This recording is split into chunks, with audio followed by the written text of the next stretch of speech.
Hi, Misty. How you doing? Dan Williams here, Straight Line Real Estate Coaching. A little under the weather today, so sorry I didn't get back to you before. Let's jump into your audit. So listings look great. I really like the second one, 536. I think that's a really, really cool house, and I love the backyard space in the first one. So let's jump into it. If I'm doing everything right, you should be able to see my screen here. Let's start with the pictures. The pictures are a little off. I think if it was me in an ideal world, you want to have a little bit more consistency. You've got different camera angles. You've got this one is from kind of midway up again. This photo is wider. You're a lot higher looking down. This one, you're lower looking up. I just think a little bit more consistency with your photos in terms of managing the light and the consistency of the editing as well. One of the things that I personally have found success with is using one professional photographer for every photo that I put out on the internet. What I like about that is if you look at any of my listings side by side, what you can see is you can see consistency and quality throughout. And what you almost want to get is a particular style of photo where when I see that particular property and that style of photo, I think, oh wow, that's a Misty listing, or that's a Dan Williams listing, and that's what you want to try and get with it within your brand. Okay, you can see here this one's a little dark. I personally would have opened the curtains on the left-hand side over here, and I would have taken a couple of different photos with different exposures. And what that will enable you to do is it'll enable you to then layer the photos on top of each other. And what that's going to enable you to do is see what's outside of this window and what's outside of this window without having the light blow up effectively and ruin the photo. So, what you've got is you've got light coming in from the window on the right-hand side, which is distorting the photo a little bit and making the room look a lot smaller than I imagine that it is. Where are we? Let's pull out of this. The description here. I like the description. I would love to know if we can shorten this sentence. I feel that you're using almost 50% of your listing description to talk about something that is not necessarily, in my opinion, a deal breaker. Okay, so $3,000 towards closing on a $237 house, it's about a 1% difference. I don't know if someone is going to come and buy this house specifically because there's a potential of $3,000 towards closing if I've got the right mortgage guy and I use Eric Garcia. I personally would hold this back and I would throw this as a bonus. So when the client loves the listing, you've sold them on the description, you've told the story about this house being a wonderful place to live, the benefits of this home, the beautiful backyard, the chickens and the ducks in the garden, the 3 bedrooms, etc. I would put more focus on your description than using half of it to potentially offer a 1% discount.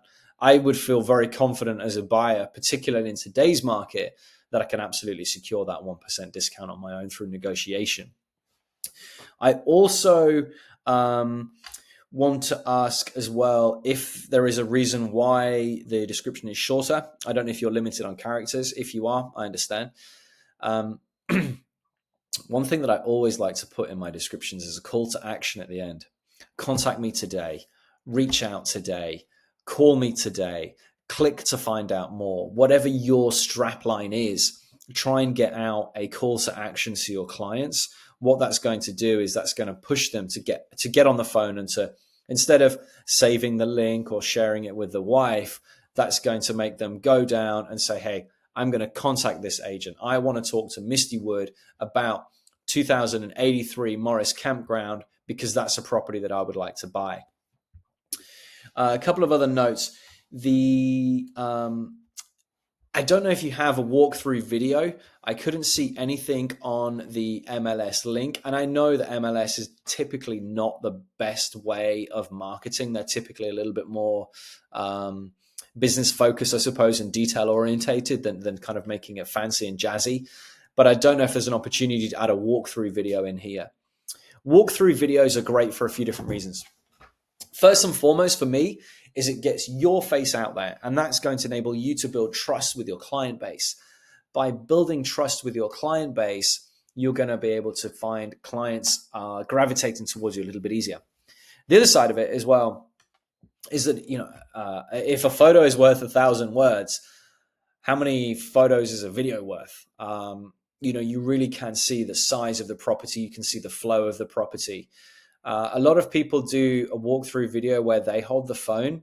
I strongly urge and advise you to try and find someone, get your partner, some kids, whoever owes you a favor, can come to that house, follow you around for 10 minutes on your iPhone, and you give a property tour. Let's go through some features and benefits. What are the benefits of having a backyard? What are the benefits of having 3 bedrooms? What are the benefits of being a single family home? What are the benefits of being of having the carport, which we don't have any photos of? What are the benefits of sitting out in the back porch and enjoying the backyard with the family and friends? Let's really focus on those features and benefits. And that's a lot easier for you to do in a 5-6 minute walkthrough video than it is in a restricted of 300 or 400 characters on your MLS website. Okay. I think the last thing I want to say as well on this particular listing is that the order of the pictures for me is a little funky. I would let's see if we can go back to the beginning here. I would have one main photo of the outside of the home. I think it's your second or third picture. Yeah. So this is the first one you've got on there. I personally would change that to this one or this one. This would be my hook. Single family home. I can see the carport out here. I can see that I've got plenty of yard space and we're surrounded by trees. And after this photo, I personally like to go for the common areas of the home. The living area, the kitchen, followed by the master bedroom, bathroom, guest bedrooms, bathroom, and then any outdoor pics. People coming to a property like this, probably, the biggest selling point is definitely not the back of the house with the AC unit, the deck area here, the aerial photo and the garage. I would put those in at the end if it was me. I would also as well consider getting rid of the photos of the ducks and the chickens. Not everybody's cup of tea. I think you may differentiate with a few people there as well. And I think that's I also am a big advocate of holding a little bit back. If you put everything out on the listing, you've then got no hooks. If you leave a little bit off the listing, absolutely share the real sellable points of the listing, but hold a little bit back for your showing. And then when you get a showing, you can really wow the buyer with, oh, hey, and we've also got this wonderful feature, which I didn't feature on the listing. Come and check it out. Okay. So that wraps up 2083 Morrison Campground. Let's move on to 536 Highland Fall Drive. A lot of the same things that I wanted to talk about on the other property are relevant here. I think your call to action is missing. There's no call to action in here. There's no buy today, call me today, come and make an offer, come and check it out. Really, I would really push that while people are reading your description. The call to action is incredibly important. Again, the mortgage, you've got your last sentence here in the property description, which I would reserve for a call to action, is used with you're trying to promote a 1% cost towards the closing costs. Again, as I mentioned before in the last comments of the other property, I would leave that out. I would throw that in as a buyer. That's something that you want to share over the phone. And hey, Dan, great news. If you buy this particular property and you don't have a mortgage provider at the moment, and you use Denise Thomas, whether she's a lawyer or whatever it is, we can get you an extra discount. That's not a hook to make me want to buy the property from the offset. But if I'm already interested in the property, that's absolutely something that I'm going to be interested in. So call to action. The description is a little bit short. I would get rid of the mortgage part in here if you can, and get that phrase in at the end. try and tell a little bit more story. This one, you've got a little bit more story in here. You can enjoy being outside on a fence. Sorry about that. I had a cough fit. Tell a little bit more story. You know, your sentence, you can enjoy being outside in a fenced inside and backyard with underground sprinkler system. What is the benefit of that? You know, with any feature, you've got to follow up with a benefit. So the benefit, so you can enjoy being outside in a fenced in backyard with underground sprinkler system. And the benefit to you is that you're not going to have to spend your precious time at the weekend watering the lawn or being frustrated with people's dogs running into your yard, etc., etc. So really focus on the feature and add a benefit there. And that, I think that'll see you getting a little bit more success in there. On this one, the photos, I would try and make them a little sexier if possible. The outside photo was great. I was really excited to look into this property. And then we go in, we've got another one of the porch area. I love it.